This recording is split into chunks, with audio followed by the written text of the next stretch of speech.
Assalamu alaikum wa rahmatullahi wa barakatuh. Amahoro y'Imana bane namwe Bayisilamu kazi namwe se muteraniye aha, ndagira ngo mumfashe twakire nyakubahwa Perezida wa Repubulika mu muco mwiza dutozwa n'idini ya Islam dutora takbir. Allahu akbar.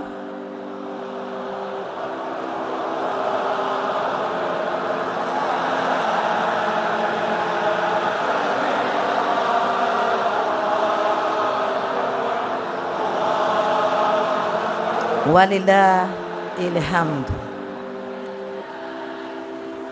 Nyakubahwa Perezida wa Repubulika, bayobozi muteraniye aha, Bayisilamu kazi, nitwa Tijara Kabendera, nije uri buyobore iyi gahunda.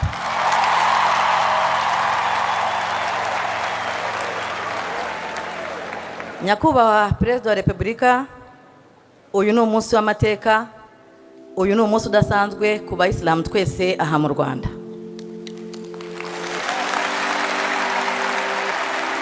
Kubera ko kubana namwe kuri uyu munsi nk'Abayisilamu ni iby'agaciro.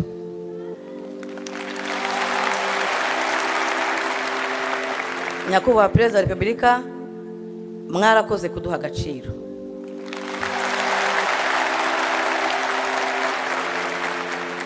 Ubu Abayisilamu twarize, Abayisilamu turatekanye kubera kubana namwe, kubera imiyoborere myiza muduha nk'Abanyarwanda, turabibashimira nk'Abayisilamu bo mu Rwanda.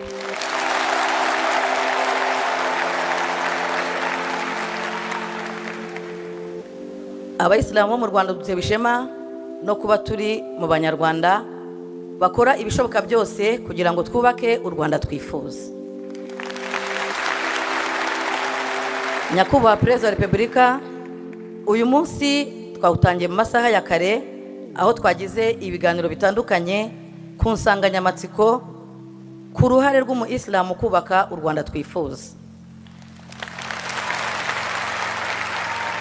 Hari higanjemo ubuhamya bwa bamwe mu Bayisilamu bafite ibikorwa by'indashyikirwa, hari harimo urubyiruko, abategarugori, abacuruzi, ba rwiyemezamirimo, aho batuganiriye ku buryo biteje imbere babikesha kwizigama.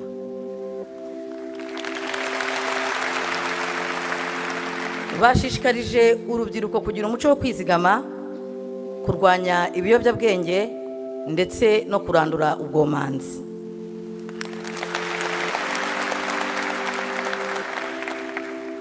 Nyakubahwa Perezida wa Repubulika, mu muco mwiza wa Islam turatangirana iyi gahunda amagambo y'Imana dusanga mu gitabo gitagatifu cya. Niho mwanya naboneraho guha ikaze Mufti w'u Rwanda kugira ngo atugezeho ijambo ry'ikaze. Mufti, umwanya ni uwanyu.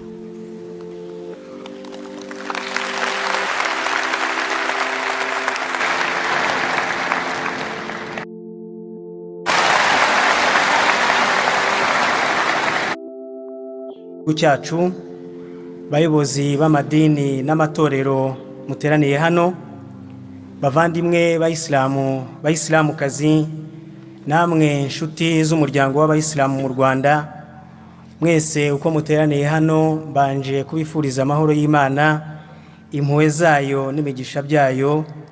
Assalamu alaikum wa rahmatullahi wa barakatuh. Nyakubahwa Perezida wa Repubulika, bavandimwe nshuti muteraniye hano, mu izina ry'Abayisilamu mu Rwanda, nejejwe no kubona uyu mwanya w'agaciro kugira ngo mbifurize ikaze muri iyi gahunda y'ubusabane bwo kwizihiza umunsi mukuru wa Eid al-Fitr usoza igisibo cy'ukwezi kwa Ramadhani muri uyu mwaka wa 2026.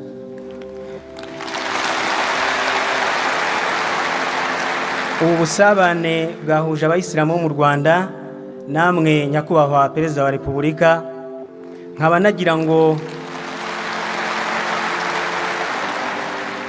nagira ngo kandi mbashimire kuba mwafashe uyu mwanya mukaba mwaje kwifatanya natwe muri iki gikorwa. Nyakubahwa Perezida wa Repubulika, ibi ni ibikomeza gushimangira icyo abanyarwanda twese tubaziho ko imvugo yanyu ariyo ngiro.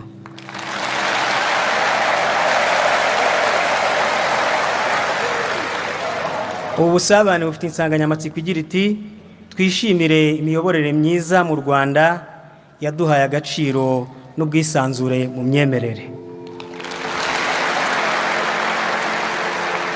Nyakubahwa Perezida wa Repubulika, amateka y'abayisilamu mu Rwanda mu bihe byatambutse bahuye n'ibihe bitari byiza bitewe n'imiyoborere mibi yaranze igihugu cyacu, byaranzwe n'ihezwa, n'itotezwa no gucibwa, gushyirwa mu nkambi, ariko ayo mateka Nyakubahwa Perezida wa Repubulika mwarayaduhinduriye, bityo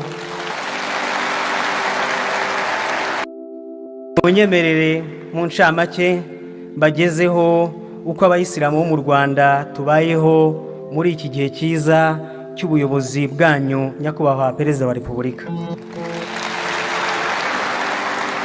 Dushingiye ku mvugo n'inyigisho y'intumwa y'Imana Muhammad, Imana imuhe amahoro n'imigisha, aho yagize ati burya udashimira abantu ntiyanashimira Imana.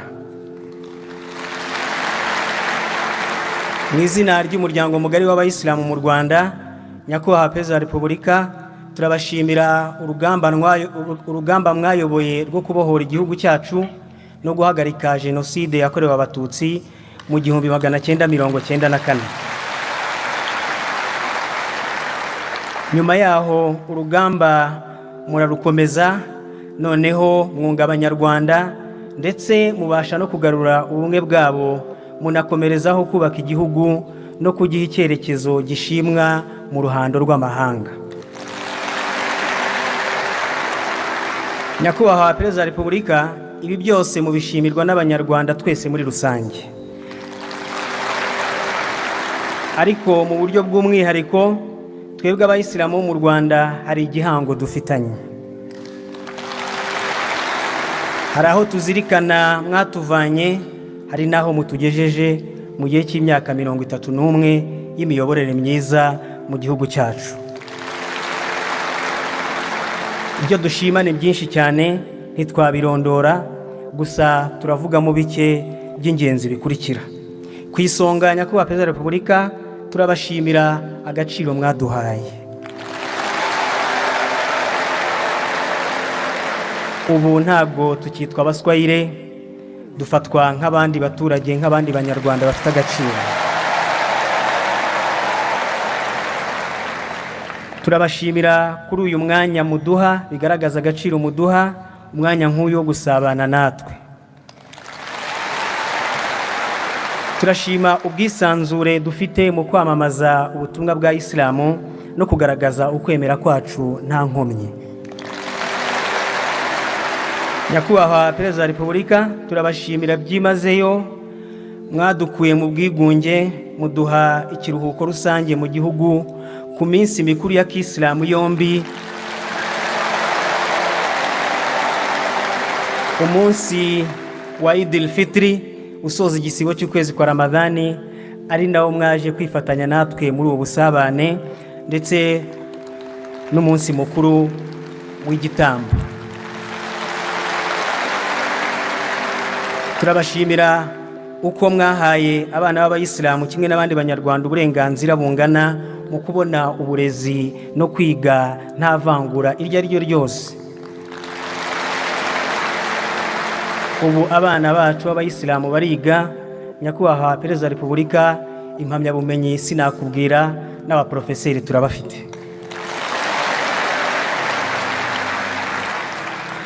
Turabashimira uko mwarenganuye abayisilamu no kubasubiza imitungo bari barambuwe na leta zatambutse mu bice bitandukanye by'igihugu, aho mwagiye mudusubiza ubutaka ahantu hatandukanye, ariko by'umwihariko nk'urugero nuko mwadusubije ikigo cy'ishuri ry'intwari twari twarambuwe,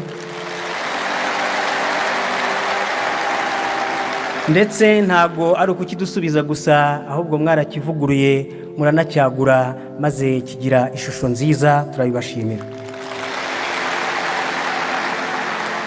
Mu rwego rwo guteza imbere imiturire mu bihe byatambutse bya ya mateka, abayisilamu bari baraciriwe mu nkambi batandukanywa n'abandi banyarwanda, ndetse izo nkambi kuzinjiramo ku bandi bigasaba ikibari n'icyemezo cyanditse, yewe n'abari muri izo nkambi kuzivamo bigasaba ko basaba uburenganzira.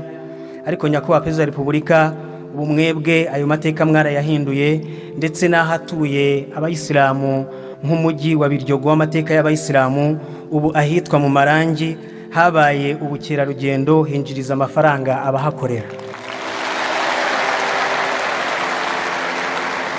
Turabashimira uko mutwitaho kimwe n'abandi banyarwanda, mukadukemurira ibibazo duhura nabyo.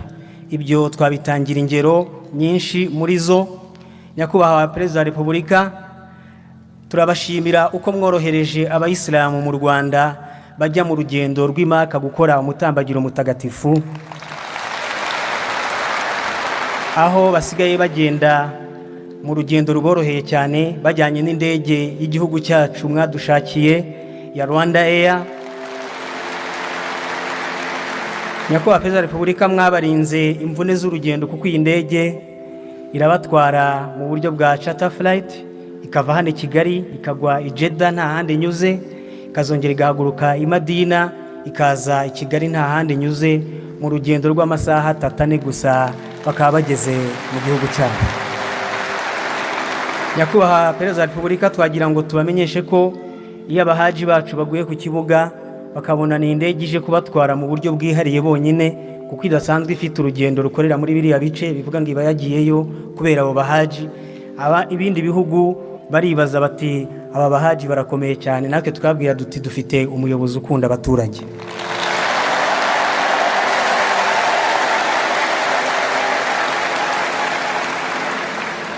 Nyakubahwa Perezida wa Repubulika, turabashimira ubufasha n'ubujyanama bwa hafi inzego zitandukanye z'igihugu cyacu ku murongo mwazihaye, uko zidahwema kutuba hafi mu kudufasha kurushaho kubaka umuryango wacu wa Islamu no kuwuteza imbere.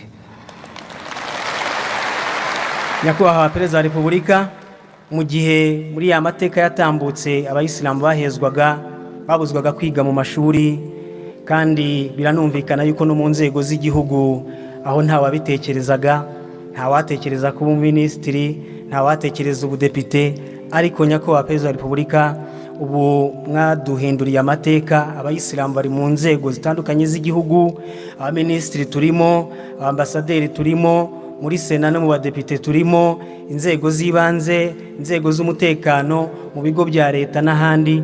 Nyakubahwa Perezida wa Repubulika, icyo ni igihango tutazibagirwa. Ubu abayisilamu nabo muri izo ngeri zose bafatanya n'abandi baturage n'abandi banyarwanda mu kubaka igihugu. Turabashimira ububanyi n'amahanga, nk'uko mudushakira inshuti mu bihugu bitandukanye. Ubu abayisilamu kimwe n'abandi banyarwanda twunguka byinshi muri uwo mubano, kandi aho tujya hose batwakira neza, natwe tukagenda dutewe ishema no kuba duturutse mu gihugu muyoboye, kandi bakatwakira neza kubera guha agaciro mwebwe ndetse n'uburyo mutuyoboye neza mu gihugu cyacu. Nyakubahwa Perezida wa Repubulika, ibyo ni bikeya twabashimira, ni byinshi ntabwo twabirondora, ni ingero, ariko ubundi ni byinshi ndetse nta wabibarangwa birangize. Nanone Nyakubahwa Perezida wa Repubulika, nagira ngo mutwemerere tubagezeho mu ncamake icyerekezo cy'umuryango w'abayisilamu mu Rwanda, aho tugana n'aho twifuza kujya.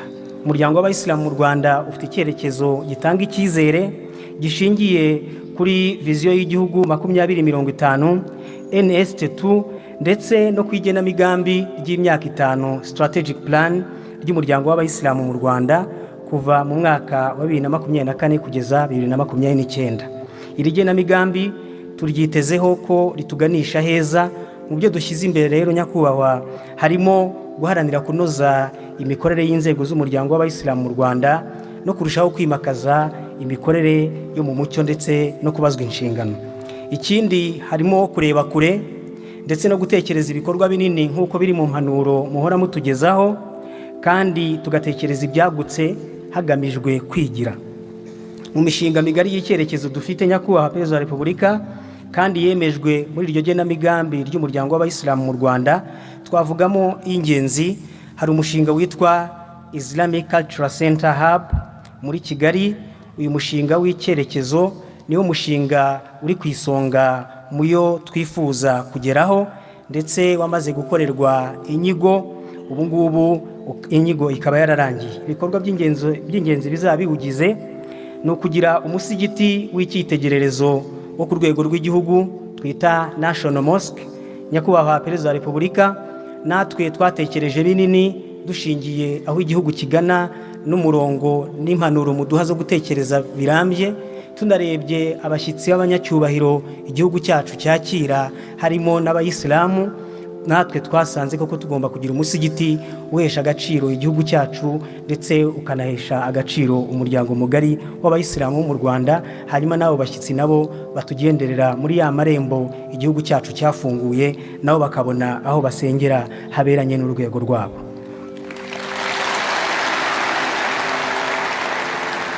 Nyakubahwa Perezida wa Repubulika, aho twateganyaga ni ahantu hegereye amahoteli makuru ku buryo abo bashyitsi rwose nabo bajya bamererwa neza.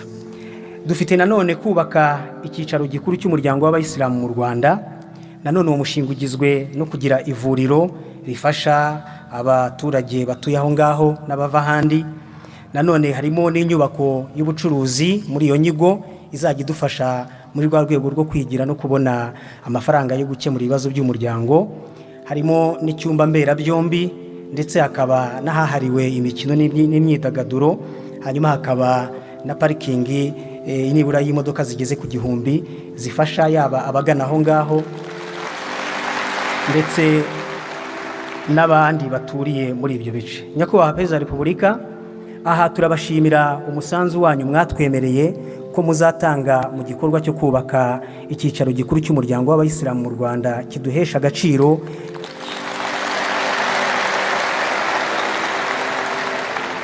kinajyanye n'icyerekezo cy'igihugu cyacu.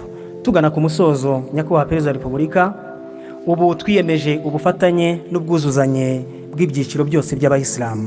Nk'uko mubabona hano, ubu twese turafatanya, baturi hafi nk'abayobozi, abamufti batambutse n'abandi bayisilamu mu byiciro bitandukanye, abikorera ndetse na muri za nzego z'igihugu. Nyakubahwa, nabyo babonye umwanya batugira inama, kandi turabona biri kugenda neza.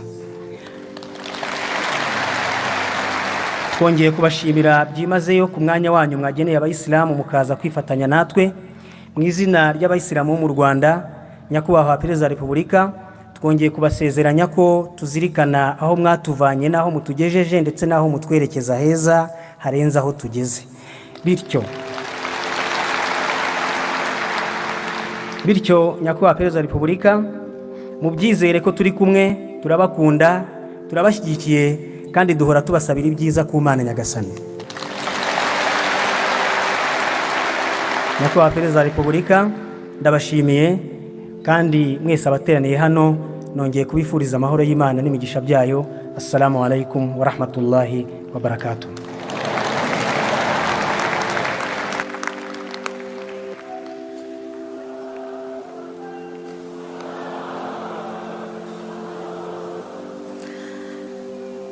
Arakoze cyane Mufti w'u Rwanda.